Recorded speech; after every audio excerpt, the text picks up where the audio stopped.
Okay, so maybe we can already start with the introduction to the agenda of today.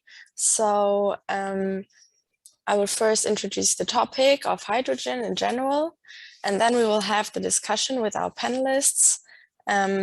First, we've prepared some questions for the discussion, and then we will open the discussion to the audience. And then you can pose questions either by using the Q&A tool or by raising your hand.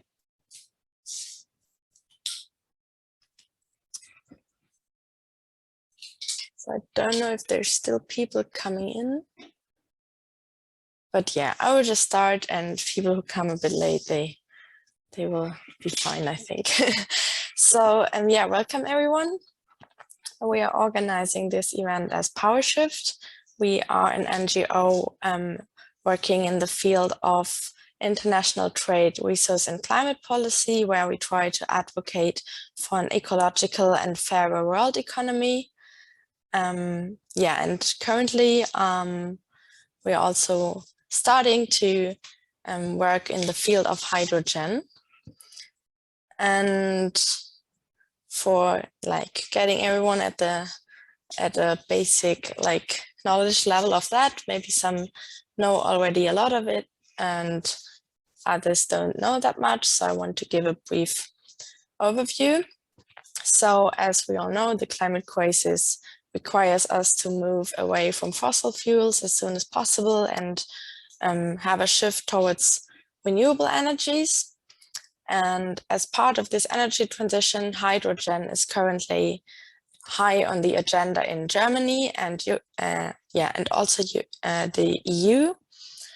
And in order to produce hydrogen, you can use water, and then you use energy in order to do an electrolysis. And this energy used can either be fossil fuels, which is currently often the case, but of course the aim is to use renewable energies, and then it is called green hydrogen.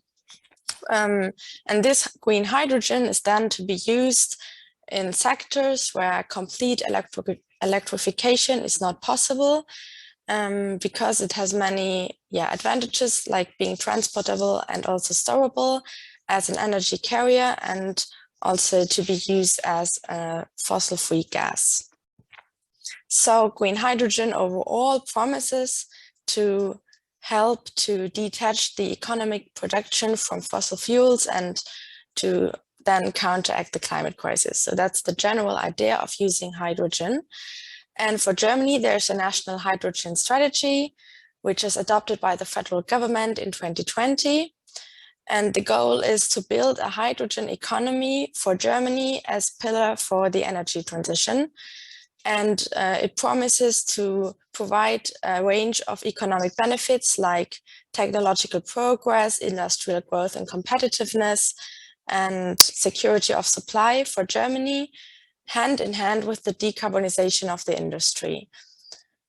And the question now is also how to address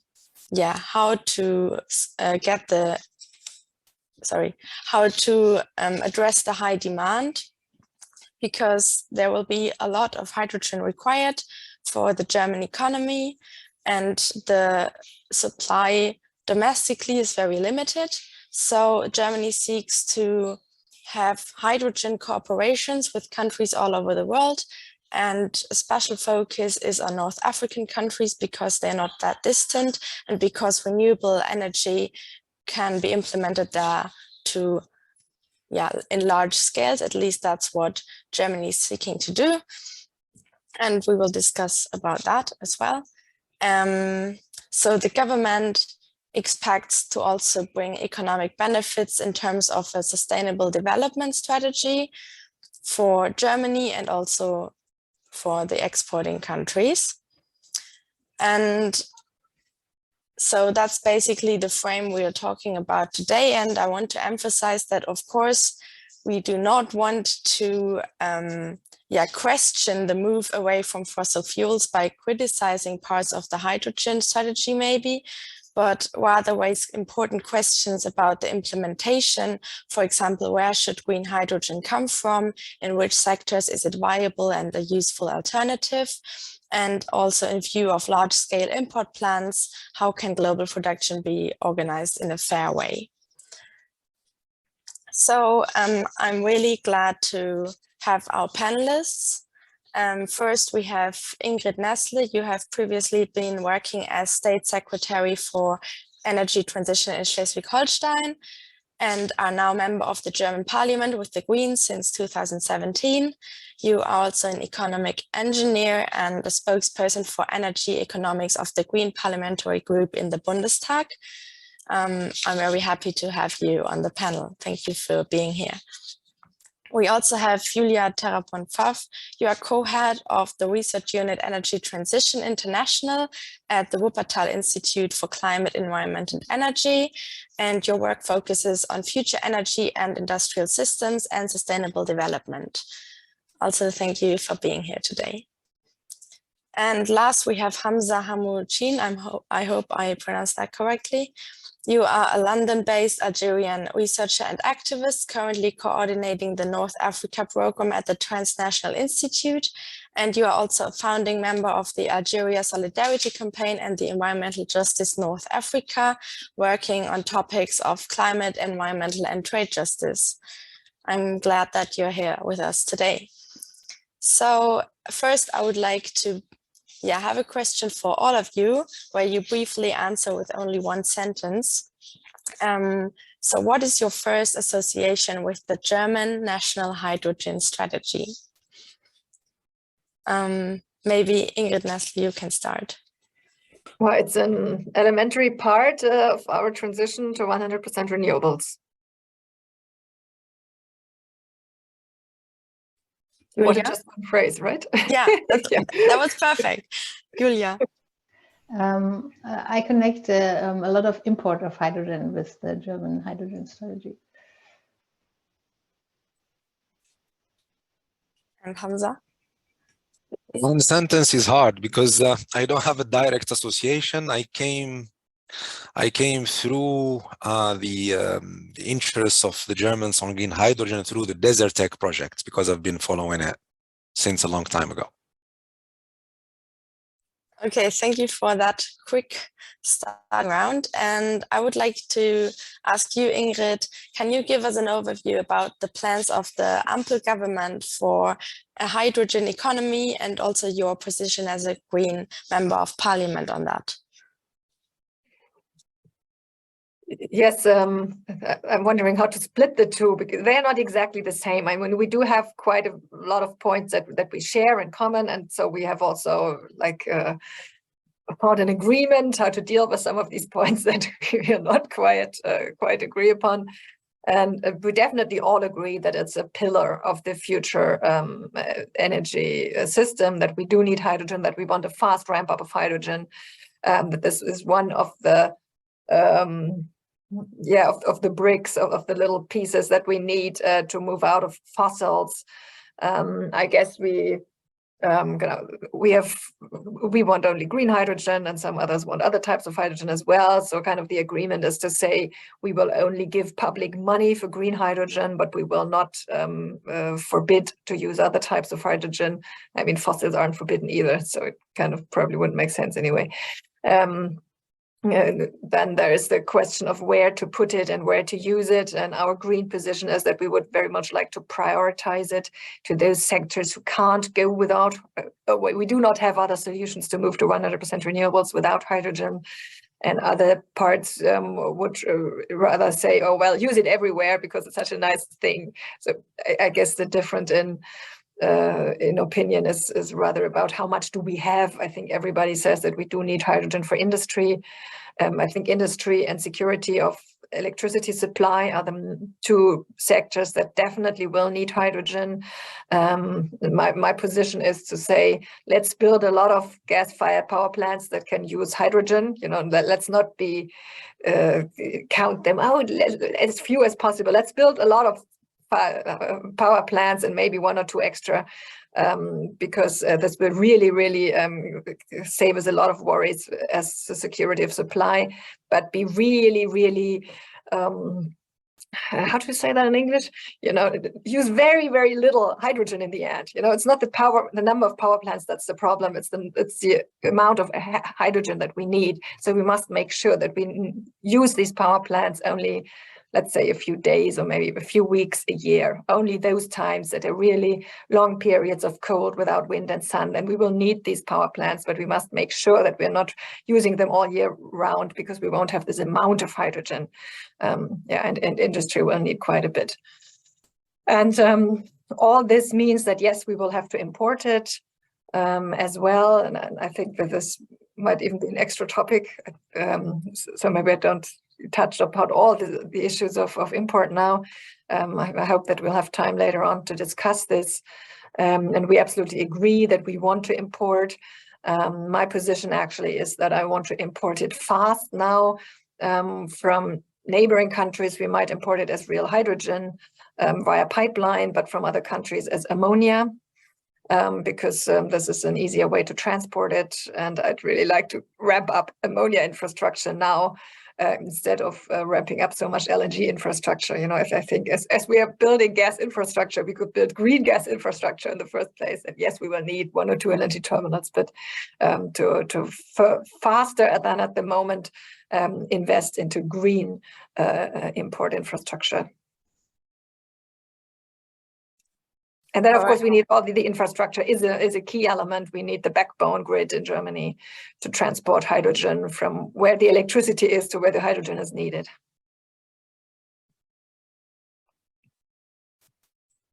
Yeah, thank you for that overview.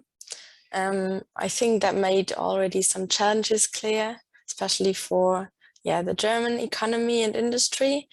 And so I would like to ask you, Julia, in which sectors do you think the implementation makes sense? Because you already said, Ingrid, that it is important to focus on the sectors where it is not possible to use electrification strategies, and where and that in general we need to keep the amount of hydrogen used as low as possible. So Julia, maybe you can give some information on how that can be possible and where it makes sense to use hydrogen. So first of all, I agree with Ingrid that we should use it in the sectors which we can't electrify or where there is no other option. But maybe I'll go a step back and start with where we do use hydrogen today. And it's mainly in the chemical production, which is for ammonia and methanol, and then in the refining sector. So, and then looking at the future uses, as hydrogen could be used in much more sectors and applications than it is today.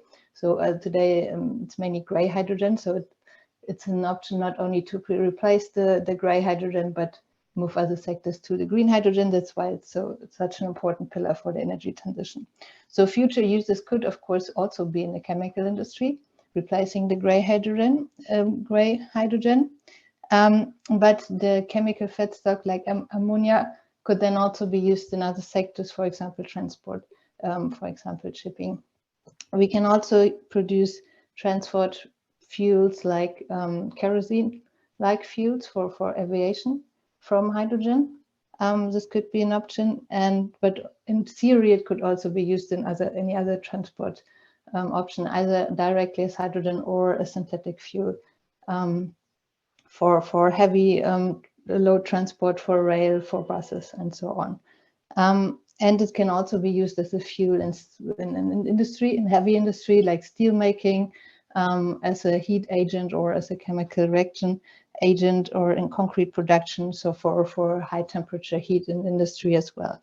The question is where to use it, and as already lined out, we think it's only possible to use it because it's, on the one hand, it won't be enough available. On the other hand, it's less efficient to use it only in the sectors where no direct electrification or other pathways are possible. And these are mainly the heavy industry. This is aviation and as industry feedstock. Because why don't we see it in the individual transport? because if you use, for example, fuel cells, it would be need double the energy for the same amount of kilometers. And if you would produce synthetic fuels, it would be like roughly 7 times the renewable energy we need for the same amount. So direct electrification in these sectors would be much more efficient and therefore recommendable. So just a wider view on the sectors where it could be applied and where it should be applied. All right. If I may just add in one fact, Yeah. I was talking to someone from the Ford car company today, and they said they will, from the individual sector, they will be only selling electric cars from 2030 onwards. So actually that's what car companies expect as well. But there's a big discussion in Germany that suggests something else, that cars need hydrogen. They don't, and the industry doesn't think so either. Thank you for giving that additional information. Yeah, I think that's an important point, that the car industry doesn't really need hydrogen because it's way less efficient and it will increase the required amount a lot. I would also... I just missed one application. It can also, of course, be used for storage and re-electrification, but only makes sense if you have already a very high share, about maybe 80% or more renewables in the electricity system. Just to add. Sorry. Yeah. I think the storage point, you also mentioned that, Ingrid. I also want just to briefly, for those who don't know, that green hydrogen, as I said, is the one which is produced using renewable energies, and grey hydrogen is the one currently used to large degrees. It is produced by using fossil gas and coal power. So of course we need to move away from grey hydrogen as well. So we now talked about the implementation in Germany and where it makes sense, but of course we would also like to discuss the broader context, especially because Germany seeks to import large amounts of hydrogen. And so I'm really glad we have you, Hamza, to provide an international perspective. And I would like to ask you, how do you see the current plans unfolding in North Africa? And what's your impression of both the North African governments on that, but also the populations, and there may be a difference of how people and governments perceive these corporations and strategies coming from Europe and Germany. Thanks for having me here. I think this is a big question. I don't think we're gonna answer it here fully, but I'll try, I'll attempt. But before getting into it, I think the more I read about hydrogen or green hydrogen and its applications and the technical difficulties and challenges in implementing those projects, the less convinced I become about green hydrogen as the miraculous solution or the silver bullet for the energy transition in Europe or in other places. I believe that it would play a role. Of course, it will have a role, but it's not as the hype would like us to believe. First of all, I think we need to be aware of one thing, that the fossil fuel industry is lobbying heavily for the production of hydrogen, because they know that in the short to midterm, that most of the hydrogen that would be produced would be gray or blue, coming from gas, basically. And you find them behind, like lobbying all those initiatives, like Hydrogen Europe. You look at who is supporting it, you find Total and Shell. And even in North Africa, you find any Total interested in those hydrogen projects, because they know that in the short term, it's not going to be green hydrogen. It's going to be hydrogen from gas.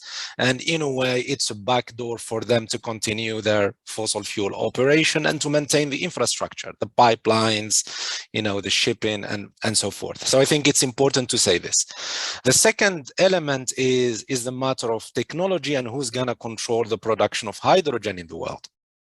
So when you look at, let's say, in the North African context, we see Germany really, really active in promoting those strategies and even dictating and writing the national strategies. So in Tunisia, who's writing the Tunisian hydrogen strategy? It's the Germans. It's not the Tunisians themselves. Algeria, it's the same story. In Morocco, a huge role in there. In Egypt, it's the same.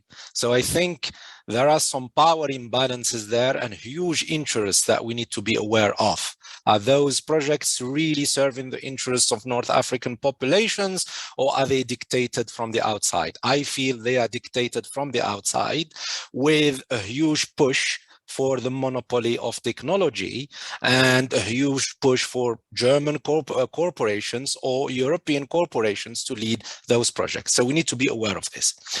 So in terms of what's happening in North Africa, I think we need to be aware that these are just plans yet. So there are nothing concrete. We are talking like Egypt says we signed $83 billion of hydrogen or green hydrogen projects. Most of them are still at the level of memorandum of understanding. Even if they are signed agreements, nothing concrete yet.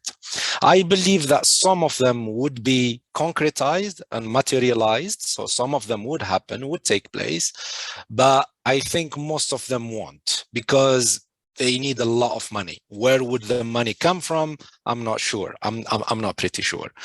What worries me about those projects is, first of all, the local elites, the ruling classes in North Africa are supportive of that kind of those projects, because they see them as an opportunity to attract foreign direct investment and to attract money.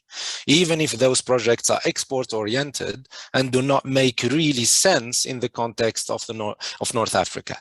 For me, their applications could be in the level maybe of green and fertilizer production or using them in heavy industries. But, you know, building new solar plants and wind farms to produce green electricity, and then use green electricity for the electrolysis of water, and then to export it while the level of renewable energies in the energy and electricity mix in those countries is still very low. In Algeria, is less than 1%. In Tunisia, it's less than 3%. In Egypt, it's between 7 and 10%. It's only Morocco that is around. In the electricity mix, it's only 20%. So most of the electricity produced in Morocco right now comes from fossil fuels, from 80%.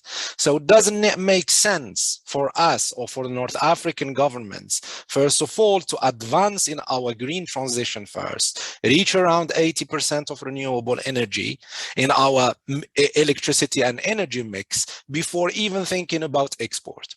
But all those projects now are coming from the outside, are telling us, no, you need to produce green hydrogen so Germany or the European Union achieve their energy security. So I think this marks of neo-colonialism from me.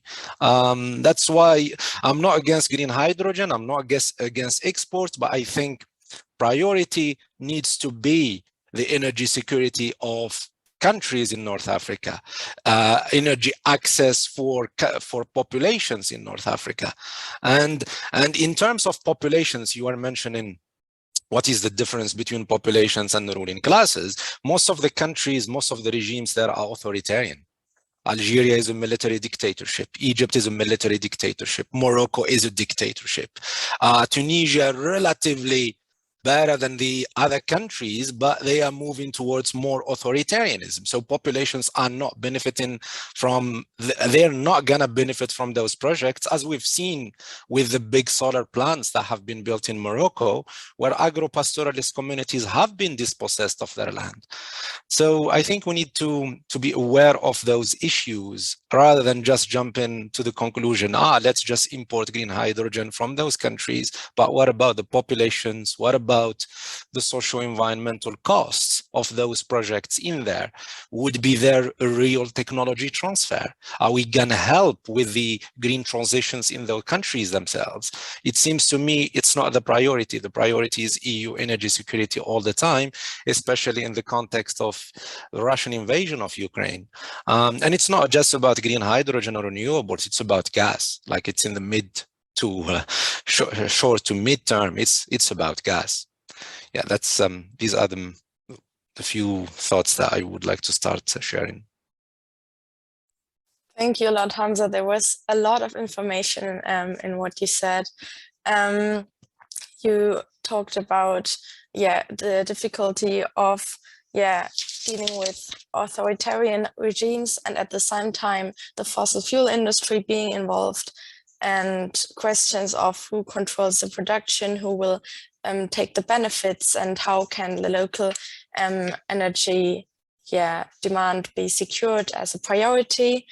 And also the question about how can these plans be concretized and also be fair in the future, and then also moving away from fossil fuels. I think these are all big questions that we can now further address.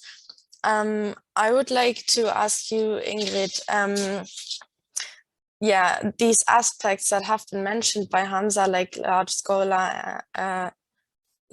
solar and wind power production that competes with local energy demand, and also dispossession of land of indigenous and local communities. And another aspect is also the water water scarcity in many of those regions, because water is needed in large amounts for producing hydrogen. So these are all problems that you're probably aware of. So how can the German plans and the German strategy prevent those problems to be reproduced, as Hamza said, in neo-colonial ways?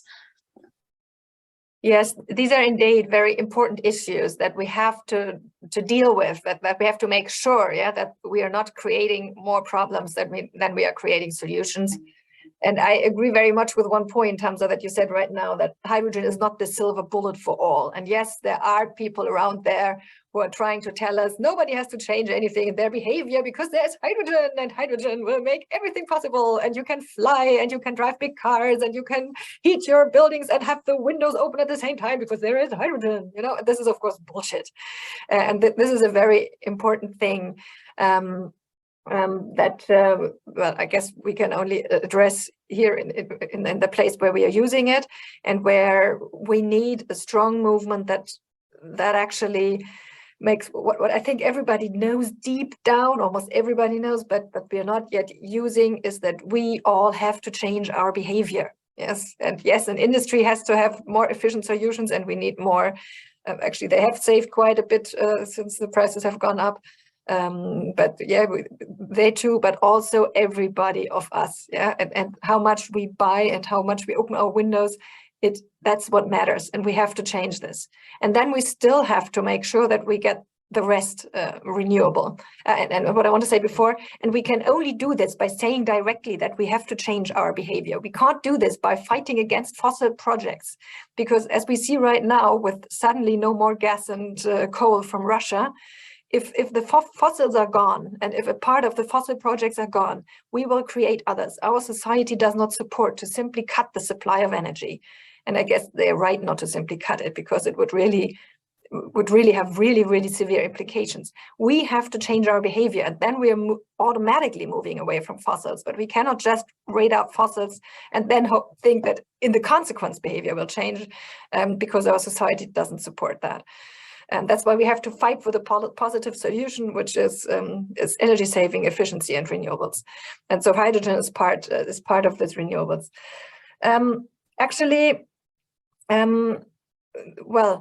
You said most of it will be gray or blue. We are, and as Germany, as a government, we are really trying. We've set up a big program to buy green hydrogen, and this project will not buy blue hydrogen or gray hydrogen. So we can make sure that our program will not simply run into gray or blue. And then we are still left with the question: are we using up the renewables that should be there to have more renewables for the people who live in the countries? And actually, I don't think that we are competing against the renewables that should be built to provide electricity for the people who live there. Because the one thing that we really need is space.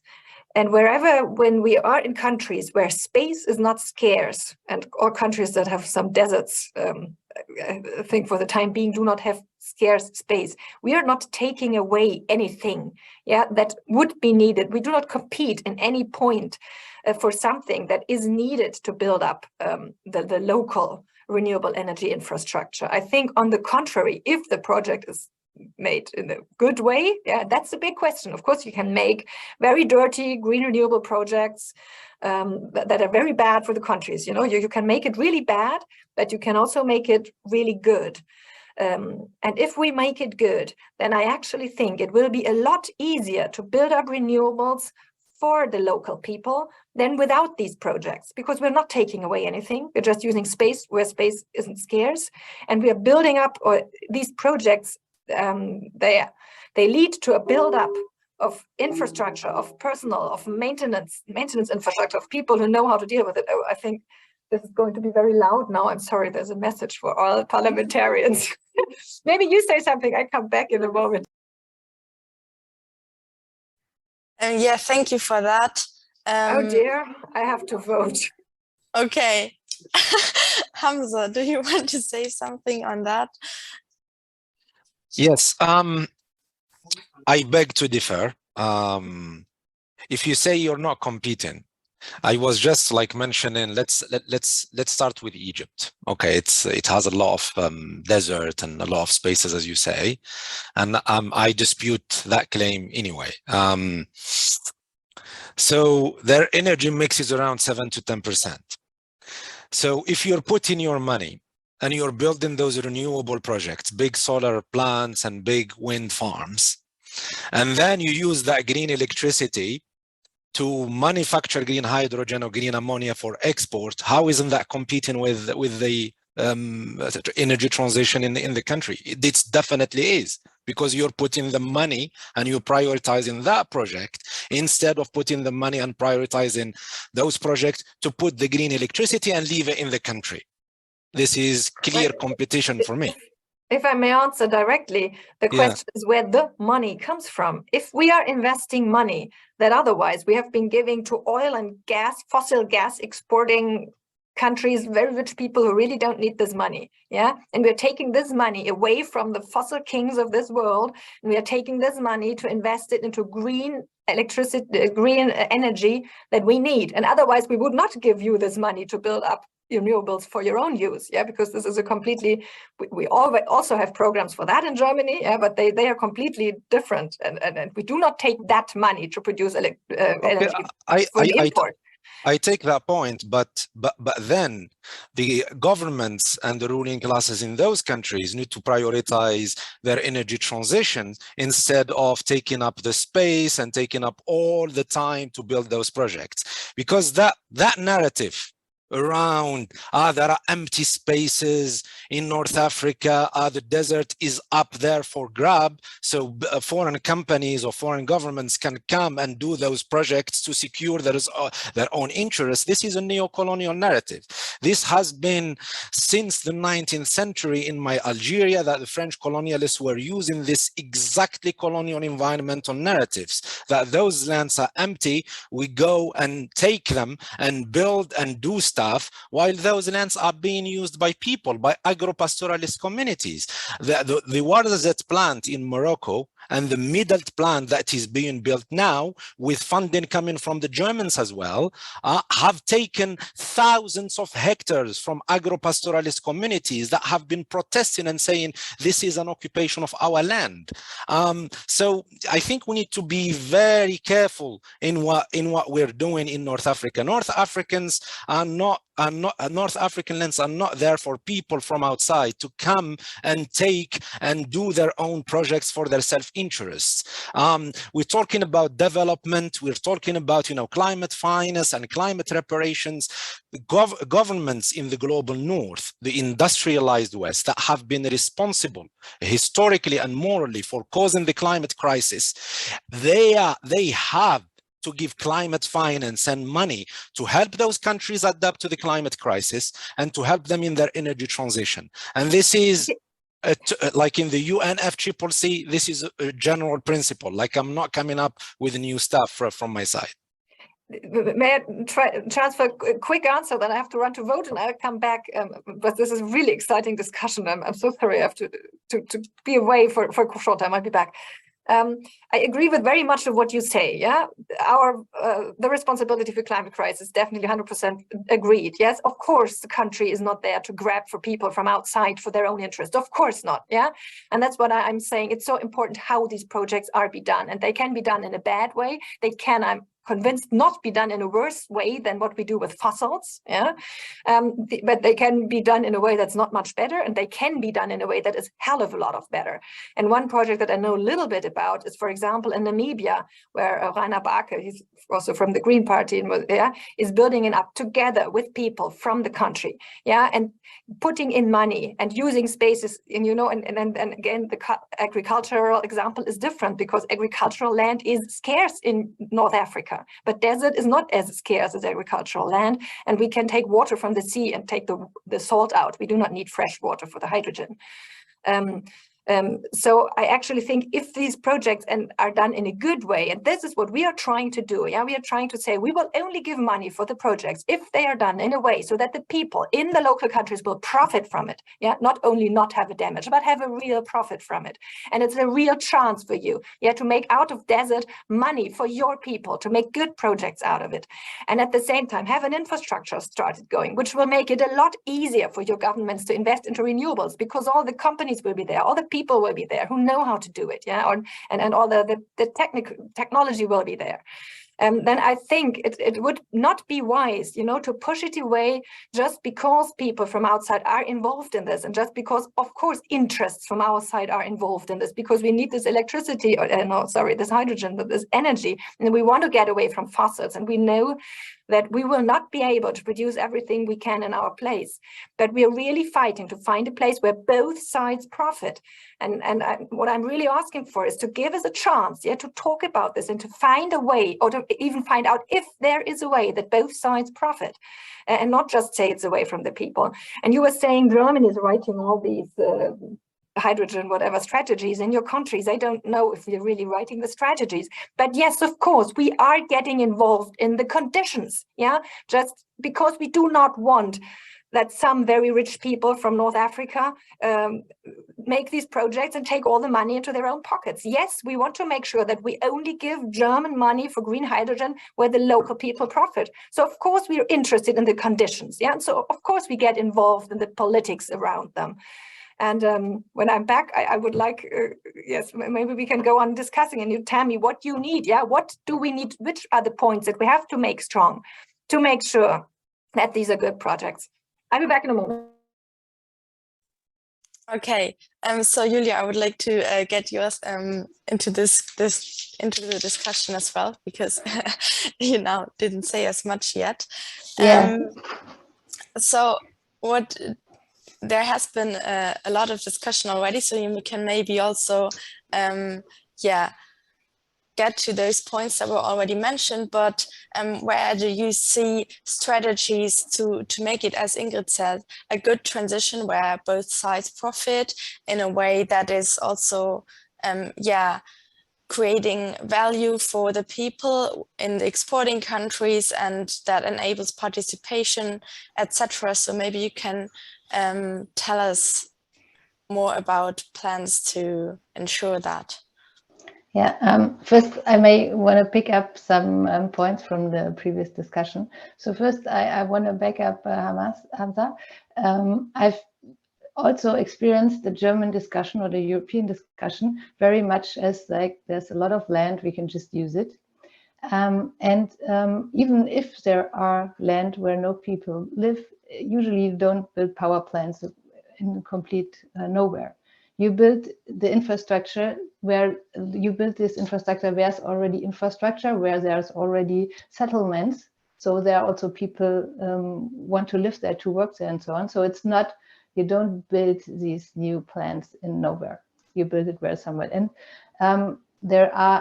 we don't only talk about agricultural lands, but there are also the desert is used by people. So, and these don't usually have a voice in the discussion, as Hamza already lined out. Then the point of Ingrid, that we have investment, that the investment won't hinder the energy transition. I've heard this argument a lot, And it would be great if the renewable energy development for export would foster or support the local energy transition. But if we're talking about investment, we of course have public funding where we have some say where it goes, but the huge part for the energy transition needs to come from private capital. And private capital is limited and goes where there's the most profit to make. And the most profit to make currently seems to be in export and not in providing renewables for the local energy transition. So investment capital is a limited resource, and then I don't think it will go to the local energy transition. This is a point I haven't researched into it, but this is my feeling about it.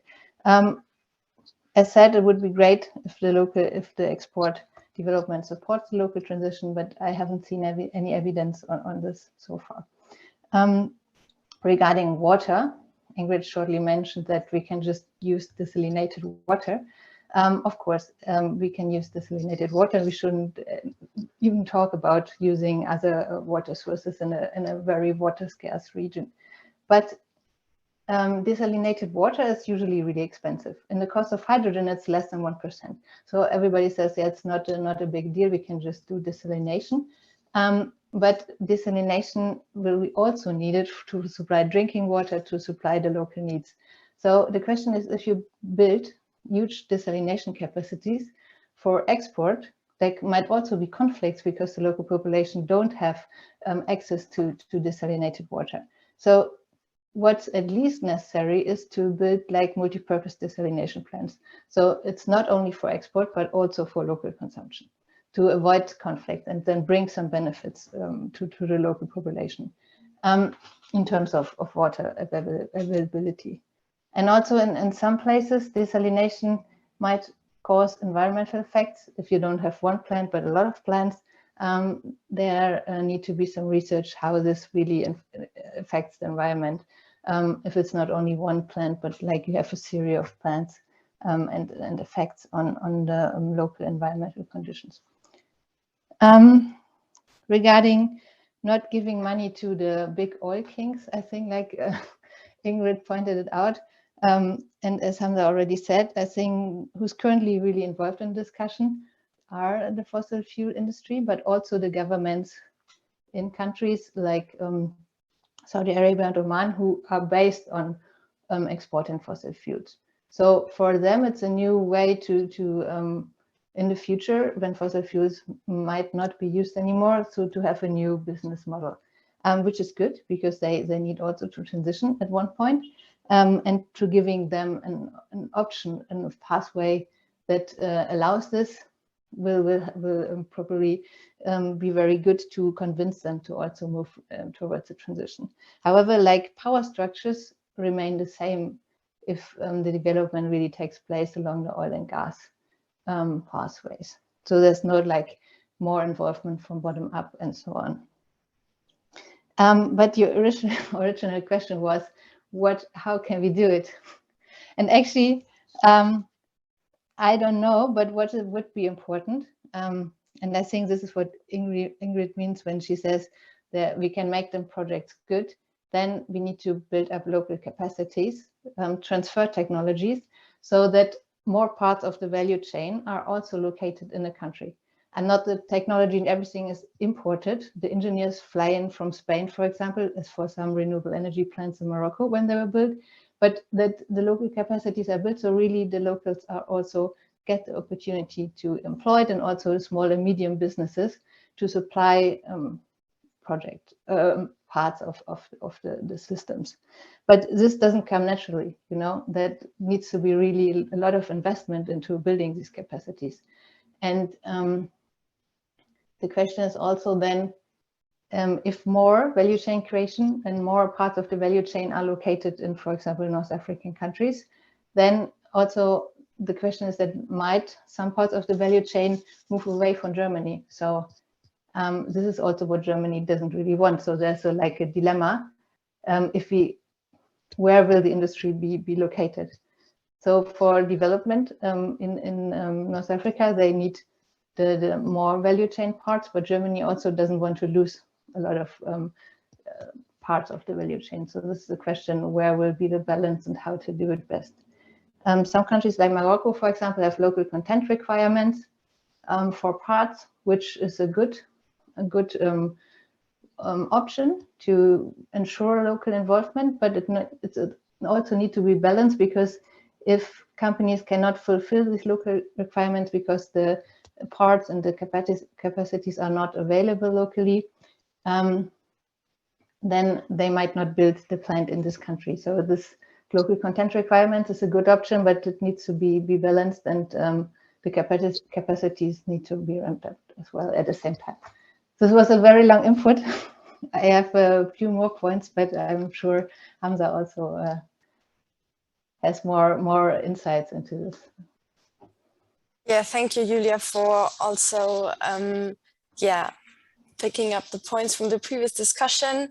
And I think an interesting point that you just mentioned is the value chain creation in the exporting countries, because at the same time, while this is really important, Germany claims to have a role as a technological leader. So yeah, as you said, the German industry should be the one producing this technology. So there is a dilemma indeed. Maybe you can also talk about that, Hamza, and maybe you can also give us some suggestions for how, in your opinion, because you also said you're not against green hydrogen, but you don't want these neo-colonial patterns to continue. So how can it look like in your impression? What's your impression on that? For this question, Liz, and I really liked Julia's inputs, because she puts like she nails the points, what we want for, in terms of local value chains. Because my fear, and from what I've seen, because that's why I'm saying most of those projects are dictated from the outside, unfortunately. And this is a worry, and this is a concern. When everything comes from the outside, from the GIZ, for example, has an office in the Tunisian energy minister. Do you believe it? Can you imagine the German energy minister having like a Tunisian entity in there dictating what needs to be done, writing the reports, because they have the means, they have, you know, the capacity to do that. So that's why we talk about neo-colonialism. That's why we are wary of foreign interests. The agenda is driven from the outside with the complicity of the ruling classes and the ruling regimes. Of course, they benefit from it. They see it as a way to attract foreign direct investment, and some of that money, unfortunately, would end up in corrupt hands. So the idea of that you're gonna avoid corruption by being really involved, that's not the priority of GIZ. The priority of GIZ is to pursue Germany's economic interests and Germany's economic agenda in terms of renewable energy. They want the private sector to be leading that transition. They want German corporations to benefit, and they want the technology to stay there. I don't see the technology being transferred. It's just rhetoric. It doesn't happen. All the big, you know, renewable projects that have been built in North Africa and beyond, was there really a technological transfer? No. We haven't seen it. We haven't seen it. So in terms of like future projects, that's why I am not against green hydrogen. Green hydrogen, I said, would play a role, but in limited applications. For example, Algeria and Egypt produce a lot of fertilizers. They could green that fertilizers by using green hydrogen. That is a worthwhile operation, because it helps, you know, the local economic needs, and it greens those processes. But my problem is when we start the discussion from the beginning, talking about exports, while the renewables in the energy mix of those countries is very low. Why are we prioritizing German green transition? Why are we prioritizing EU green transition? The discussion is always lopsided. It starts, we have them, like that's the attitude that I don't like, coming from the outside paternalists. We have the money, we have the technology, so we're gonna dictate to you what you should be doing. No, I'm sorry. The region is led by authoritarian regimes, most of the countries there, and this is because of the complicity of the West. The West supports those military dictatorships, do deals with them at the expense of their own populations. We've seen so many waves of uprisings, people asking for genuine and radical democracy, asking for sovereignty over their natural resources. And we cannot just say, I'm gonna be involved with there and push some kind of deals and it's gonna be a win-win situation. Unfortunately, it's not the case. And there are many examples of this where the Germans and European money went into such projects and they ended up simply as land grabs. Agro-pastoralist communities being impacted. And it's the same narrative again, empty land, desert, and it's not going to impact anybody. And Julia said it rightly. You don't build projects in nowhere. You build it closer to where people live, and that's what usually all the time happens. So for me, these things need to be at the center. What is the impact on communities? Are they really involved in the decision making? Are we really assessing the impacts on those communities? This needs to come at the center. Second, are these projects are really sovereign, are gonna benefit economically those countries, not just in terms of exporting and getting money, but in terms of acquiring the technology, greening their own industrial processes, and advancing in the green transition? I think this question needs to come first. So when the German government say, okay, we have the money and we need other countries to export green hydrogen for us, we need to ask, are these projects really gonna help the North African populations? Are they gonna really get the technology that we are talking about? Is it what about their green transitions themselves? The green transition shouldn't be happening just in the global North, in Europe. It should be global. And in here, I repeat it again, there is a question of climate reparation, climate debts owed by the global North to the South. We've seen all the discussion around the loss and damage fund that has been initiated in the COP. Like, there was huge resistance from the North to it. But even if it is set up right now, there is no money in it. People are suffering from the climate crisis. There are current impacts right now. They need to get that money to tackle the climate crisis, but again, to advance in their own green transition. But we're not taking those, those points into consideration. It starts, okay, we have the money, we have the technology, and we tell you what to do.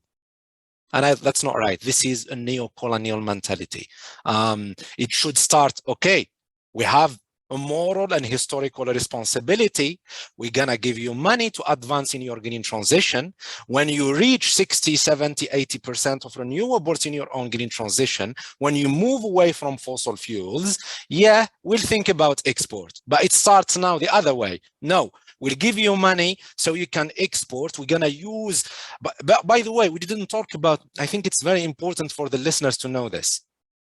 Total Iran, which is a subsidiary of Total, is planning a project in southern Morocco to produce green hydrogen and green ammonia. And the project amounts to around $10 billion. So there is a lot of money put into that. I don't know where the money would come from. It's not clear yet. But do you know how much the surface of land that it is going to be used? 170,000 hectares. Do you know how much is this? I had to look it up. 170,000 hectares is bigger than the greater London surface where I live right now. And then those people would justify it. It's empty land. No, it's not empty. Agro-pastoralists use it. There are no empty lands. Land is always connected to people's cultures, to people's practices. And as Julia was saying, you don't build solar plants way in empty lands. You build them around where people live, so they can come and work there if jobs are created. And you build them where there are some roads to go into there. So yeah, these things need to be taken into consideration when we design those projects, so they don't become just, neo-colonial projects, neo-colonial initiatives being pushed from the outside at the expense of local populations.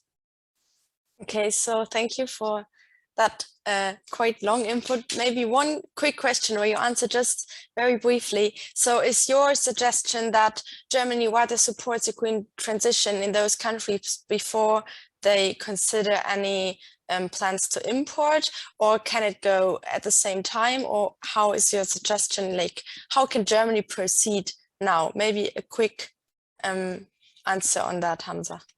I would say the priority is the green transition in those countries, and also putting money into climate adaptation, because those countries are suffering from huge climate impacts, wildfires, droughts. That's where the money should go, rather than for climate mitigation plans of the European Union.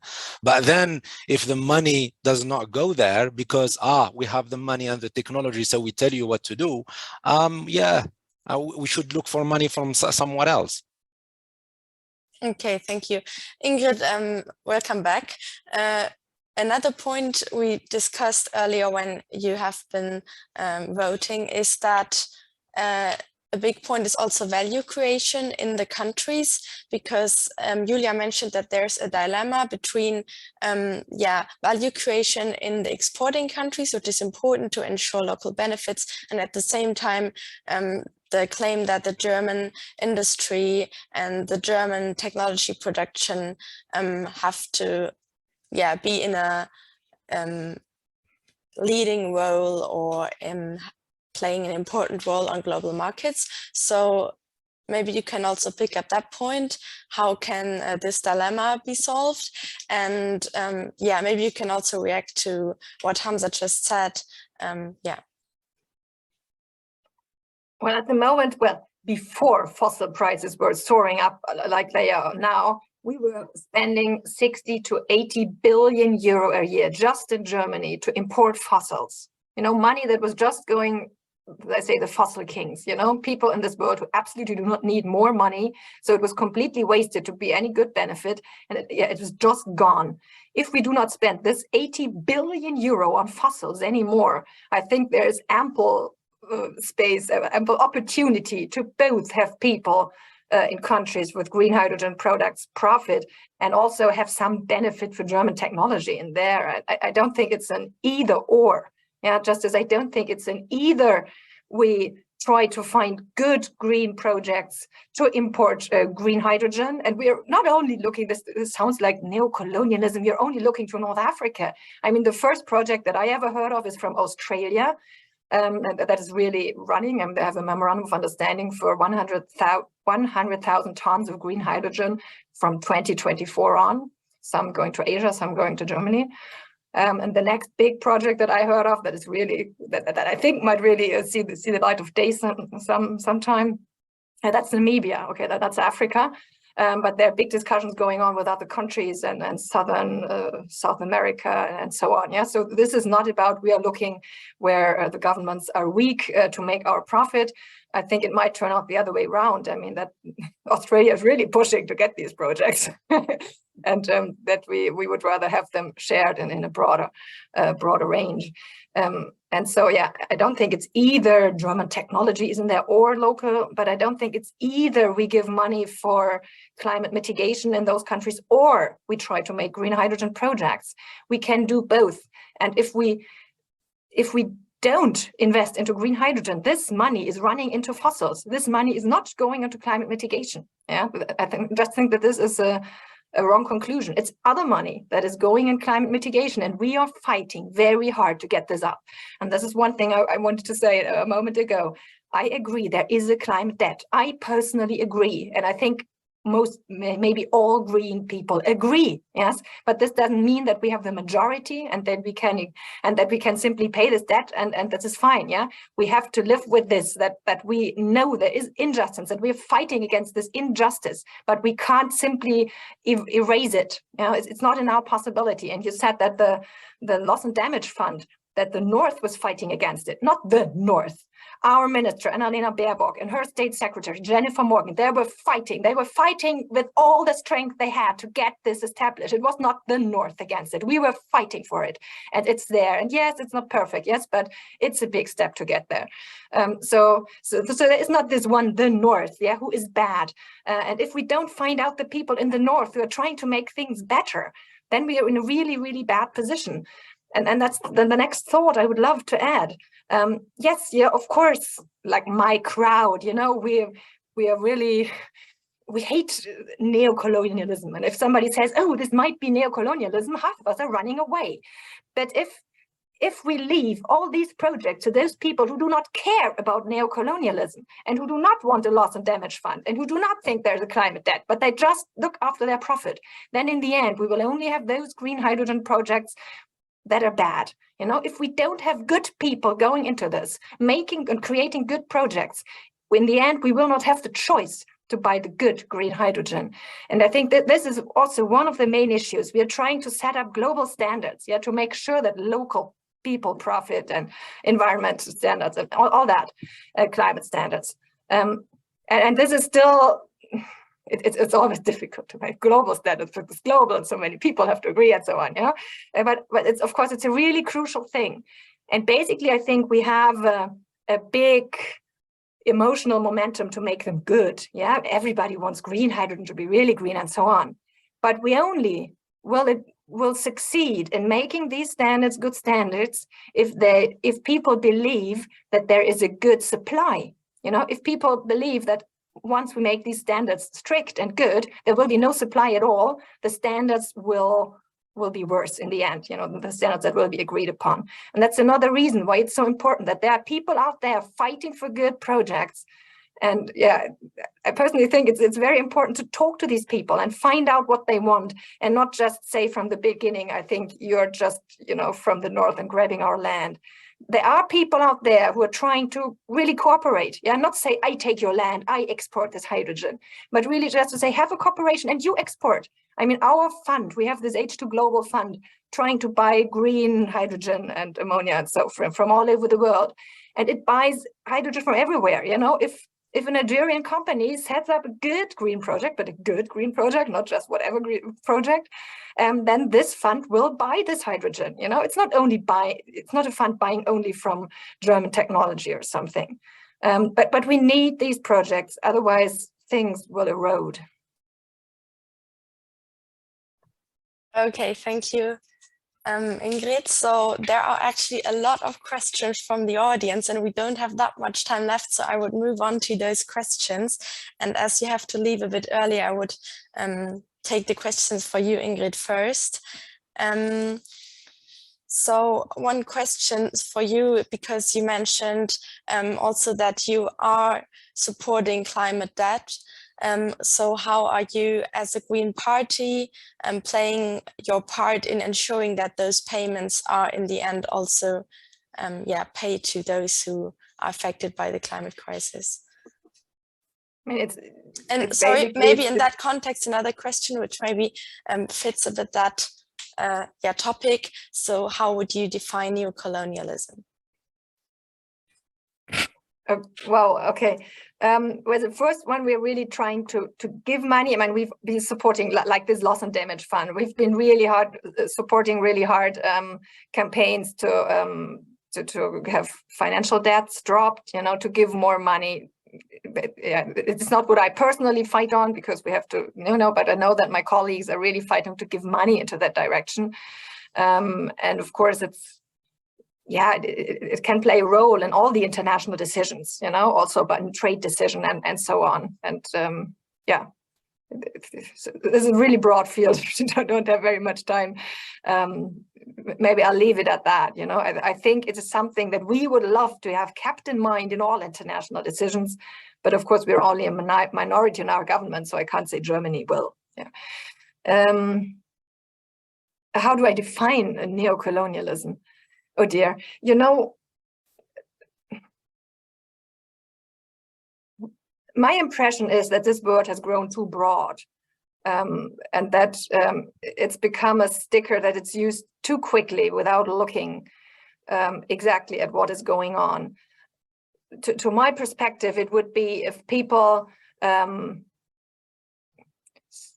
start projects in other countries, thinking that they have the power, that they have more money, that, you know, that using old structures are leading to new damage to those countries. Yeah, as I said before,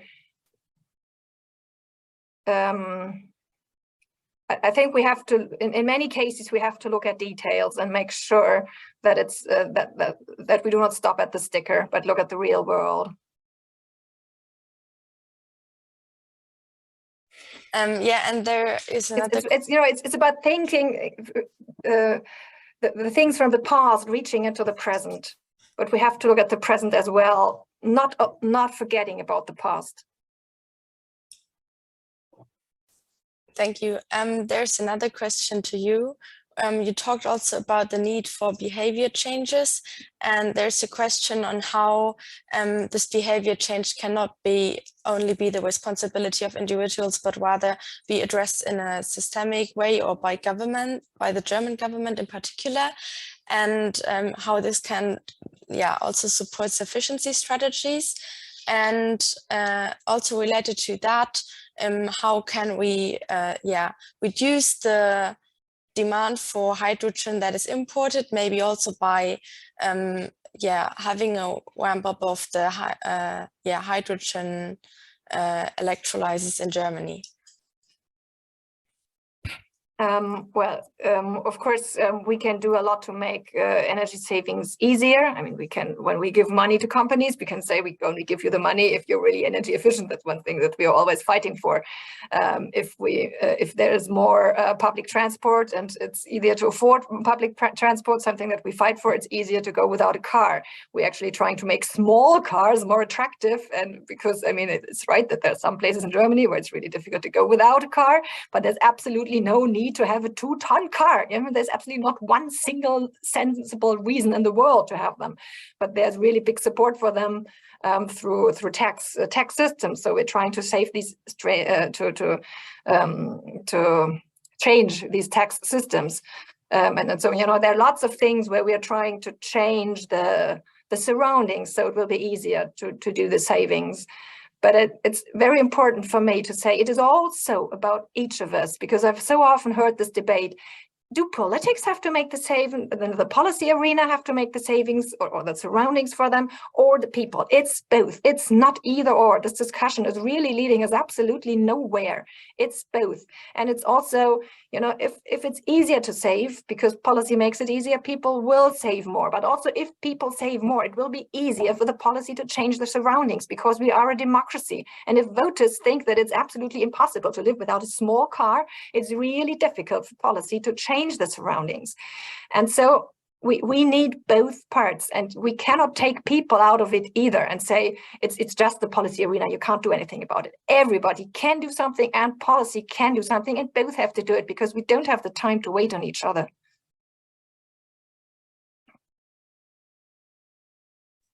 All right. So I would like to give a question to you, Hamza. So first of all, there's a lot of questions, and maybe you can also answer that later, Julia, about the question of water security, and also how to deal with water scarcity and maybe create positive spillover effects in the countries where hydrogen might be produced. And maybe that first.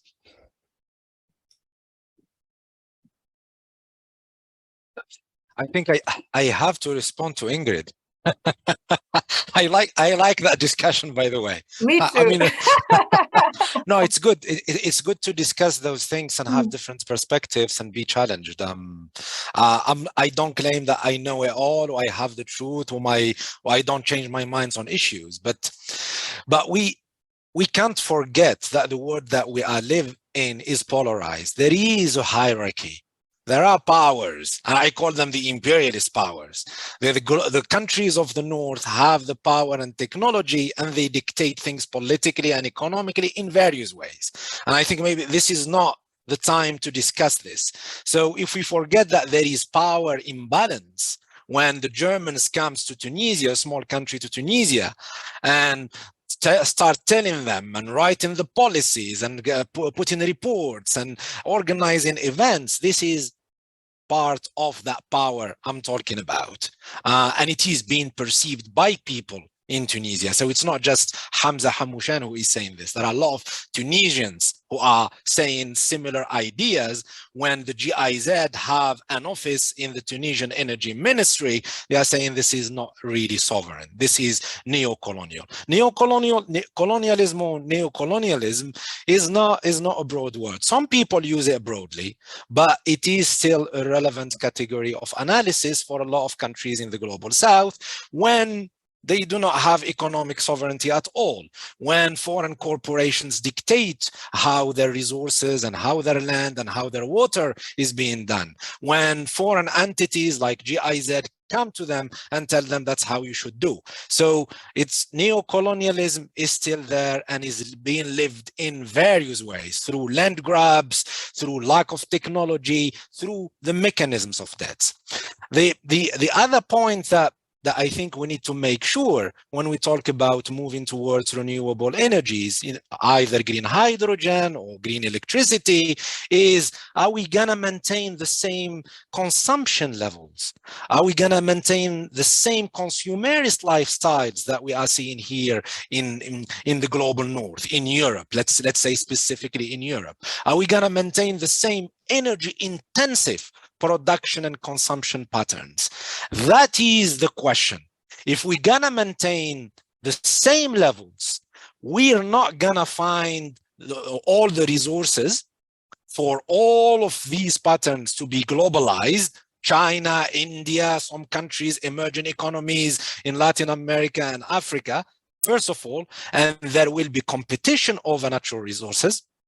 So lithium, cobalt, and all of these, and there will be more extractivist practices, and there will be more neo-colonialism, and there will be more grabbing. So we need really to question the way we produce things and how we consume them. So this is very important to bear in mind.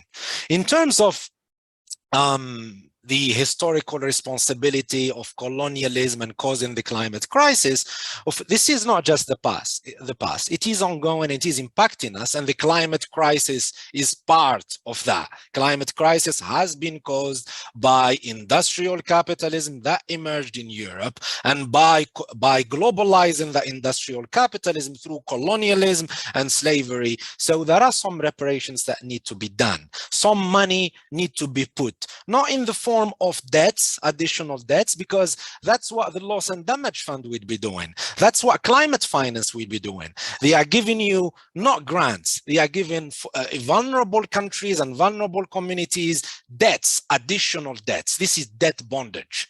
You maintaining those communities and countries indebted. First of all, for me, we need cancellation of debts from the countries in the global south. That's what I tried to say. I think I was looking for the English word. That's one of the examples I was trying to say. Cancellation of debts and transfer of wealth and technology. Unfortunately, most of the capital is concentrated in Europe, in North America, and in some other centers of the world. So we're to not say just north. Some of the green hydrogen projects in Egypt are not just coming from the north. They are coming from the Gulf, from India, but they are foreign projects. So these are things that I think we need to bear in mind. In terms of neo-colonialism, just a simple project, simple example. Tunisia depends for its energy on fossil fuels that it gets from its neighbor Algeria. So Algeria sends gas to Europe through Tunisia and to Italy. So it gets some of its energy through gas. So you have this Tunur company, which is a British company with an association with Maltese and Tunisian entrepreneurs. So let's not just blame everything on the north. There are some also Tunisian capitalists and North African capitalists who benefit from those projects. What they say, we want to export green electricity. We're not talking about green hydrogen here. I'm talking about just green electricity. Do you think that's not neo-colonialism? Instead of producing green electricity for Tunisian themselves so they can have their own self-sufficiency, we start with the export. And that's my worry and concern about those green hydrogen projects. That is my worry. I'm not against green hydrogen projects if we do them in certain applications, but they need to be directed towards achieving autonomous access to energy, a green transition in those countries first. This is the priority for North African communities. If we can have a win-win situation, like in the midterm to long term, where we export green hydrogen and help our neighbors, why not? Of course. It is a global problem. We need to address this together. But for me, why are we starting with export first? And that is an important question we need to bear in mind. In terms of water resources, I think Julia, knows much more about this, and she mentioned that we need to make sure that first of all, those desalination plants that are being built, that water is not being diverted from drinking water for local population towards this project, that we are building new ones, maybe multi-purpose ones that would benefit the local populations as well. And we need to bear in mind that there are some environmental impacts that need to be taken into account building those desalination plants, because they are not 100% environmental. So I think these are the things. So this is the context in North Africa. I don't know much about the projects in Namibia and what is happening in Namibia, and I'm learning from the discussion today, and I think I need to look into it. Maybe there is a positive story there. I don't know. And I'll stop here. May I answer 4 quick things? Wonderful, thank you. First, yes, I 100% agree that it need to be new desalination plants, and best some that even produce more fresh water than they need for the projects, and some for the region as well. And it is no problem for the projects, because hydrogen is so incredibly energy inefficient that even though water desalination is also energy inefficient, it doesn't change it's only a few % more inefficient if you have the desalination in it. So no project will get a problem because it takes salty seawater, but it's absolutely one of the points that we have to make sure that green hydrogen projects are only these and not others. It's one of the points why it's so important to have good people do it, or have good standards in the end. This absolutely must be one standard. Second point, I 100% agree that we have to change our consumption patterns, and I'm very grateful for you to say this and stress this point and put it forward. We as a Green Party, we have really, well, not the entire party, but some of us and the energy people, we have been really trying to use this time now when everybody's talking about high fossil prices and high energy prices to make a very strong call on people in Germany to change their consumption patterns and use less energy. And I say it openly now, I feel that there has been little support from civil society, and a lot of people make fun of us because we say use less energy. People say, these Greens, we need support for this from civil society, and it is crucial. We need the solidarity to use less energy to get this global transition going, and we have to be loud on it, otherwise it won't work. Point number 3, that's one thing where I'd love to have a more differentiated view. You said the North has the power. We can discuss about this. I think the North is losing some of the power, but just say that there is a big part of power in the North. But the North is not a monolithic block that has one idea and one aim. There is a huge fight of power within the North. And there are people like Anna-Lena and Jennifer Morgan who are fighting for the loss and damage fund. And there are people who are fighting for good green projects. And the question whether within the North, these people have the power or have a good share of the power or not is a crucial question to fight neo-colonialism. And that's why it's so important, not just to say the North, but to make sure what is going on, because otherwise we will lose all the power within the North. And then exactly what you have been describing will be happening. The bad people from the North will do these bad projects, and they will never be stopped by these discussions. The good projects can be stopped by discussions because people are so keen on making it really nice, and just there is not I think it's always wrong when people start saying this country, that country, these people from this country, from that country. Within all countries, there are good and there are bad people. And those who are fighting for climate justice, they have to be a together community all over around the world and have to listen to each other and talk to each other. And then it will not be an instead, that is my last comment, you said, if it's building electricity energy for the north instead of for the south or for the neighboring country instead of the own country, then yes, that's a problem. But my claim is that the good green hydrogen project that we want to do, they are not instead, they are and that's why I think, you know, if it were instead, it were a problem. But I say it is not instead. Julia, I just wanted to say that you may pick up some points, but there are also questions from the audience to you. Do you want to reply to? Can I say one thing? I don't like this polarization between good and bad, which Ingrid really stresses, because currently I think it's more gray, and I don't think Germany is only giving money to good projects.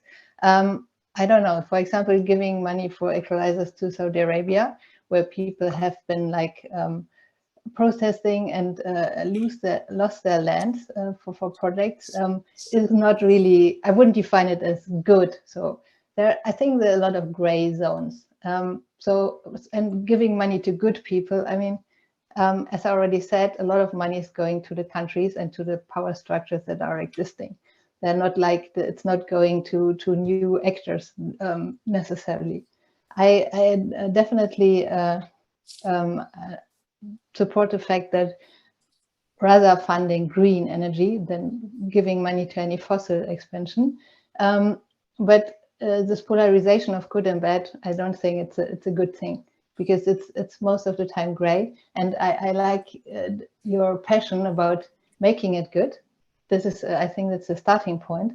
But the development we see it along the current oil and gas industry. We see it with the current power structures. And we don't have any, it's mainly green hydrogen. The definition of social economic development, these other aspects are not really highlighted in the discussion. And to make it good or make it sustainable, as I would say, we need to also focus on these aspects and not only promise economic development, but really do the steps to ensure it, because now we're in the beginning of the development, we still have the chance to put it in the right direction. It's not only the government, the European government, it's also the companies who put pressures on countries. Like Jordan, for example, there's this huge Australian project. And of course they say we need the framework conditions, and then you put pressure on the country to develop the strategy, even they didn't really have the time themselves and the expertise to think about what's really the best for Jordan to develop. But they get all these outside pressures to be really fast, because then they say if you're not the first one, then you don't get a chance, then you're out of the game, more or less. And so there are a lot of layers where I think we could do better from the European and German side. I know there are a lot of good intentions, but we have to work to make these intentions like reality, and not like only have it as, yes, that's possible, but now we need green hydrogen, then we can talk about the sustainability aspects. If I may actually last word, because I absolutely agree with that. That's pretty my aim, what we're trying to say. Let's work for making it better. And of course, you're right, there's not only good and bad, and there's a lot of gray, and we will not end up with 100% good. We will end up with some gray in there. Yeah, I know that. And we're only a minority even within the German government, and then we're only a minority within the European Union, and so on, you know. Of course, things will not happen all the way that we wanted, but we are also talking about social, you know, and I'm trying to. But yes, of course, I absolutely agree.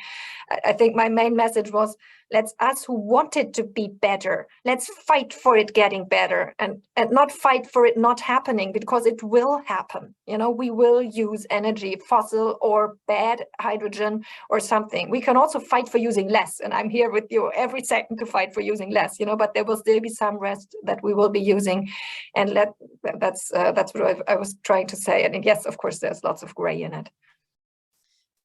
Okay, we only have a couple of minutes left. There's one last question to you, Julia. there are many more questions from the audience. I think this discussion is by Ingrid. You said that, okay. Yeah. I wish you a wonderful Thank you afternoon. for your time. Hope to see you again. Bye. So Julia, there were several questions in the chat about the role of commercial and private investments and loans and how they can support local conditions and how they can support like what we frame as good in this discussion. So maybe you can briefly talk about that. And there's also a question, and maybe this is related to that, if like standards that apply to green hydrogen, like as definition of green hydrogen, can also be implemented in that definition at European levels. Yeah. First, about how to make like this idea part of the project. I think this is the role of the governments and the hydrogen strategies. Private companies will not by themselves just like build more, maybe bigger desalination plants to keep this example, to provide water to the local population. So these are, for example, requirements that could be enforced by strategies and by regulations, saying that if you want to do export, then you build desalination plants, then you need to build, like, these need to be bigger, and some parts needs to, a certain share needs to go to, needs to be sold to the local needs, perhaps even at a specific price. I don't know, but like the sustainable development usually don't come by itself. It needs some framework and some, and this is usually the government who can put this framework. Of course, some smaller projects might be motivated to do it in a sustainable way, because then they have special customers who pay for everything that's extra. But I think on a global market, this needs to come from the framework conditions that need to be set by the government. And that's why it's so important that the governments, not only in North Africa, but in general, have are enabled to design the strategy so that it's also most beneficial for the country, and not only be pressured to have a strategy that has large exports amounts. Yeah, and the second question was standards. This would be also important for on the European level. So define what's sustainability. I think there are a few efforts ongoing. But it needs to be like for labels for biofuels or something, it needs to be fixed, and not only on a green side, but on a whole holistic sustainability vision. How this will be enforced and controlled, there are other questions. It's also complicated to track this in the end. But yeah, I think we're at the beginning of the development. We still have the chance to make it more sustainable and not just like make it commercial. Like oil and gas. So I'm not sure if I answered all the questions, but yeah. I think it's fine. Thank you. It's now 2, so we have to wrap it up. Thank you so much for your inputs, for your perspectives. I think this discussion could go on, and maybe at another point we will be able to do that. It's very interesting. And yeah, maybe for the audience, we as PowerShift will also have a publication on the topic of hydrogen and global in the global context, and we also have a podcast about that. So stay tuned for this. And yeah, maybe one last question to you, Hamza. What do you expect, or what can you suggest for civil society in Germany, for NGOs in Germany, to support your claims, to support the green transition in North Africa, but also to support a green hydrogen strategy that will not harm people but create benefits? Wow. You left such big questions in the end. Very quick, only like 3 sentences, because I think people have to leave. Yeah. No, I think like what I imagine for civil society, an organization working on climate justice, environmental justice, and just energy transition in Germany, in Europe, and outside, they need to take into account questions, of fairness and justice, and what are the impacts? We always need to ask, what are the impacts on local communities and on countries where these projects are being built? We need to ask questions: who owns what? Who does what? Who dictates? And whose interests are being served? If it is just the interests of Germany for those projects, there is a problem. So some pressure can be exercised to push for some standards around fairness and justice, the involvement of local communities. And I think these things need to be at the center of that discussion, because the needed global energy transition is a priority, and it cannot just happen in Germany or in Tunisia. It needs to be global, and efforts need to be concerted to not reproduce the same neo-colonial patterns, to not reproduce the same extractivist practices, the same injustices, because that's what has been happening in the last decade. So it's not coming like from a vacuum. All those concerns I'm raising, they are there, they happen. And there are a lot of examples that we need to learn from to not repeat the same mistakes. It's not, and Julia said it, it's not just being, it's not a matter of being good or bad. It's a matter of interests and power. Corporations would tell you we are good, we are doing a lot of good stuff, but go and tell it to the people at the receiving end of their own projects. It's not a matter about being good or bad. It's about interests and power, and it's about democracy and justice. I'll end here. Thank you, Hamza, for these last words. Also, thank you to the audience for joining and for listening. And I think this was a really interesting event, and it also warmed my perspective. So thank you. All right. Great. Thank you. Thank you. Bye-bye.